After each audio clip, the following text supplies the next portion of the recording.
Rabbiin dana gannan bulchin nama natti rabbiin dana gannan bulchin jechuudha. Wallahi nama dhibba jaha guutanii abbicha himi awwaa tokko dubbaddu bakki bicha ko nama dhibba jaha irratti nama dhibba jaha guutanii abbicha himi. Ati maamma sakamte dhagi bulchutti maamma sakamte ati an dhiirri wallalte an amma suuraa kan kee deebisee jechuudha. Yoo na biqiltu ati gassee keessa keessaa gad na buunaa jechuudha. Gassee keessaa na buusu miti nama kuma lama irratti yoon gad hin baasin ana maddiin natti ndawaliinaa. Meegan na buusin alaa ni wallahi laali dhugaati timna dhugaan jaalattooti. Natti ndawaliinaa. Ahmedin afaan oromoo dhagaa. والله تنا سوون بربادي وقاربي منه تنا سوون بربادي بيتي والله توفقي نعم بقى أنا ما إيرمون بربادي أرا تنا سوون بربادا يو نلا المسكينة أولي قد ترى جدارا وبليسن كبا ولي ناس من أول غرفة بقى خلاص انت عتاد تفوتنا انت وتيمو بارك قال ربنا ربنا وربنا مالي أمون تزبيقه برانكي تونتين سمراي تبغى نقول نقول كذا delegar siro to gapai de mana sija ne te uji dan ne ina fajira sire tani churo ro akau ni mitu dia de delegar ne na beta de lechu mali ini nu ko tinu gudu na ya usun berbasis untuk mau jojo tiba kan make sans dubu sashi mubarak boleh sokot ya manusia boleh sokot rura wada boleh semua boleh senira anak Aga walina saati edduga walina saati nubarsisa nikagona sindupi tashi wasapin shi asin nasu wala jane ndani ilmo qabdi malo qabdi tala amadini ngo ustaro kana bodde ilmo bi ilmo gula lame ilmo ni ko ma kawat kalas bed sininga su way njire nya ko di sininga su media siningale jala rabbina magna ko tumano ilmo mali Atelwe tuwa kunu badini sigare. Okay, Ahmedin umurin ke meka wagan si shanta medara umurin ke meka Ahmedin. Ani wagani debito. Siangga fa baka. Ya? Wagata ko siangga. Rakon ka maade shi.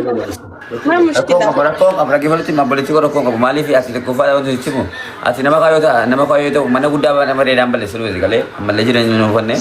Enila mafamo Rabbi ni karatar. Rabbi Nikadara ustadha undoi na bangsa media ngatur jilembeta nama boten tai dapat lemiti ini nama fayro jito ko jedde taraga gemane gari mitet akana mati ko dedde de delegara bana basan alam bicu sita ko bicu ojen amma baka amma ni fati ke sana so na fitina matu wana kasina senishi namni to ko namni nama dim monjuro ndino na matu ko fu male baka shindu bisa shi ke san ishi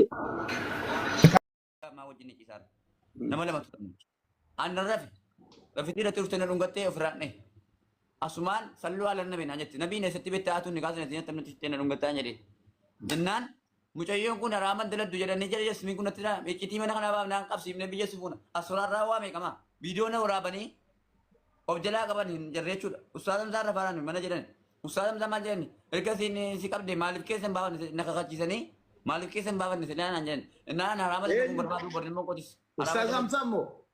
Ilmu ko ti burara madala gumbar badu janin. Meshi. Jannana tumani. Ana raman der rabbina raman der sin jadi malif ibidde ne kesa ayu rabbi fide annakae. Wallahi amman fuduti rabbina raman der sin jadi ka kadde jira. Malif daga kadde ko malmon matini kara bude. Meshi. Isani mo malif kesen baban ne bijugum bijagubati malif kesen baban ne sidana jannat ko fadidan. Yasmin kun nasrara ni kapsim ne bijasibuna jirani tijaramani. Agenda Tukuma kuma tokko kadabalu qabu baay'ee ustaz Hamzaadha. Qaxxaamuu qabu ummata kana biratti dhufee kuma tokko adabamee gaffaluu fi kabajee. Baagid dingol mina baagid diwaan golfa numiti wallahi waan golfa numiti.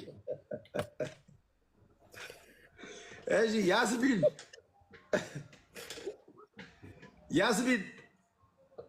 Abbaagid. Amma mucaan kuni Amidhamera kuma tokko naafa dabalanu ajandaan kunis asirratti dhaabbatu jedhaa jira maal isinitti fakkaata hin dabaltanu moo hin dabaltanu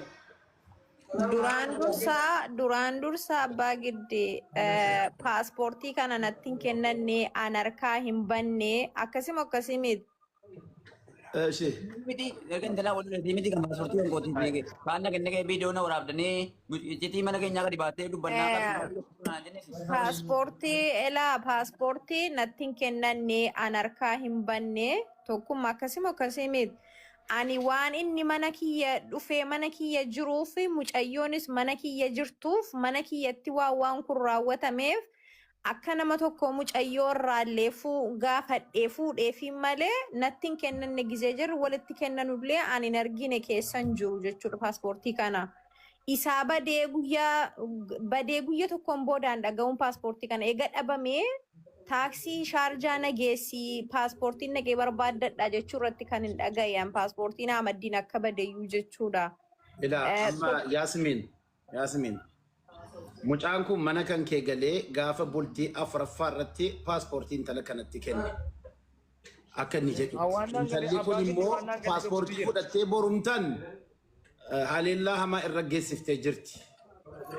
Wanti kun immoo kan raawwatame mana kan kee keessa waan ta'eef amma qarshii 1,000 dabalaa fi Ahmadiin kanaaf kaasaa barbaachisa ilmoo dhiiraati. Maaltu itti fakkaata?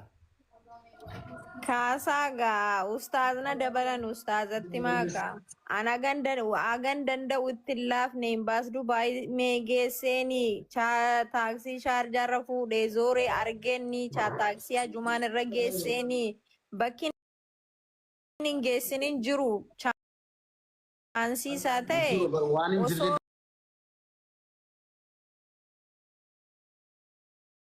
kaffaluu qaba. Keessanillee waan addaati waan ta'eef maal balleessine mee badiin keessan kanadha rakkoon qabu waan isin nutti murtanii nu maqaxaamna badiin keessan kana jedha bakka kanatti. Badii guddaadha malee badii guddaadha. Nama Ahmadiin jechuun nama tokko miti. Ahmadiin jechuun qabeenya Oromooti. Qabeenya Oromoo kana. Oromoon akka ija tokkotti kan laaltu kana yaalii akkasii irratti raawwatamuun ofiisaa. Shamarran hunda jaallata abbaa giddisayyuu shamarri baay'ee jaallatan kun akkas miti Ahmadiin. Ijoollee shamarran hundatu kan komii qaba amma ajmaan keessa salfii baana jedhaa jiru bara. Justice for Ahmadiin jechuuf deemu waan ta'eef osoo kun hin dhufin. Jiruun biyya lafaa bu'aa bayii qaba. Gaaf tokko dukkanaa gaaf tokko bari'a abshiraa uktii koo kan biyya irraa baate waggaan baatiin tokko cinaa waggaatitti taate abshirni dabartaa yoo obsa qabaatte jedhanii dubbatu kun dubbii mammaaksaa namni obsa qabu malaan bishaan waadaa abshiraa obsaa fi kaayyoodhaan Iluu baabura dagattanii iluu baabura irra dhaabaa tokko iluu baabura dagattanii. Abshiraa saba koo gaaf tokko ni baana. Hin daganne deemaa suuta qaxxaamuree iluu dhaquu jedhee karaarra nan ture iluu dhufuu jedheen baay'ee karaa ture. Haala warra iruu yaaqee kabajaa haalli faklaaqni kee baay'ee nama rara yoo rabbiin naa fedhe dhufee tan daawwadha. Dhufeen nyaata aadaaf dammaa dhufee tan dhadhama. Akkam nagaa jirtu hundi dhiiraa dhala. Iluu namni dhaqee tun nyaatiin gabbata qe'ee quufaaf nagaa yaaqee jaalala. Yoo soba jettanii mee dhaqaati ilaala. Warra seequu bashaashaa warra nama eegu warra barcuma kaa'ee hunduma sumatu warra iccitii garaasaa kan dhuskaan himatu mee dhaqaati ilaala. Mee iluu dhaqaa ilaala dubbiin hin dhokatu.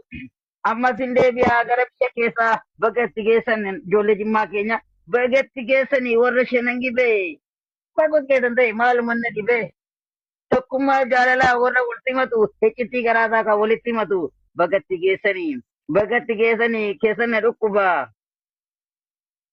Waa'ee biyya alaa yoo jedhan dhuguma biyya alaa jennaan yaadamaa dhuguma. Sila dhiiraa dhalaa keenyaan sila biyyaa baana. Dhiiraa dhalaa keenyaan sila biyyaa baana dubbiin nutti hammaatee meemee akkam taana ho'aa namaa kenneen qabbanaa nyaadha dhiinqaramaa keessaa gargara. Maqaan itti baasee hundatu na waama kaddaamaa shaqaalaa jedhanii na waama yoon kana yaadadhu keessi koon na aara haamila jedhanii yookaan masaraa raa'elee bil jedhu maqaan itti baasaa abshiraa saba koo gaaf tokko ni baana. Abshiraa saba koo gaaf tokko ni baana maqaadhaan waaman bonnututti waama maqaadhaan waaman boritti hin waama.